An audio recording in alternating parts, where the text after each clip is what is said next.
राज्य शासनाने राज्यातील 80 दुय्यम कारागृहे कायमस्वरूपी बंद करण्याचा निर्णय आता प्रत्यक्षात लागू होऊ लागला आहे। त्याचाच एक भाग म्हणून आज 2 जुलै रोजी सकाळी सुमारे 11 वाजण्याच्या सुमारास कोपरगाव येथील दुय्यम कारागृहातील 20 कैद्यांना कडेकोट पोलीस बंदोबस्तात नाशिकच्या मध्यवर्ती कारागृहात हलविण्यात आले आहे। त्यानंतर कोपरगावच्या दुय्यम कारागृहाला प्रत्यक्षात टाळे लागले आहे। कैद्यांच्या स्थलांतरावेळी कोणताही अनुचित प्रकार घडू नये यासाठी मोठा पोलीस बंदोबस्त तैनात करण्यात आला होता।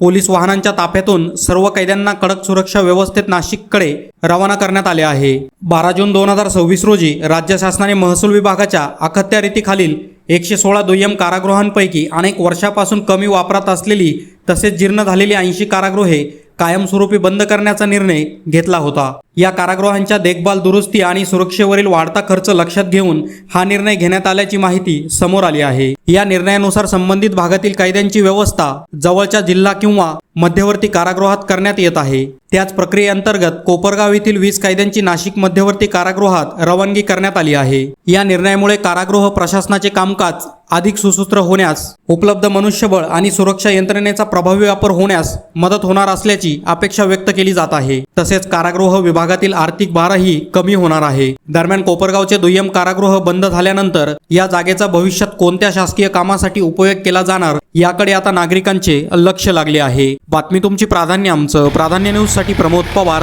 कोपरगाव। विश्वासार्ह प्रवासासाठी निवडा Shri Sai tours and travels. Kopargaon, Shirdi आणि महाराष्ट्रभर सुरक्षित व आरामदायी प्रवासासाठी अनुभवी ड्रायव्हर्ससह 24 तास सेवा। 4 सीटर पासून 55 सीटर पर्यंत सर्व प्रकारच्या एसी गाड्या वाजवी दरात उपलब्ध। आजच संपर्क साधा। चैतन आगळे पाटील, मोबाईल नंबर 86 98 09 45 73।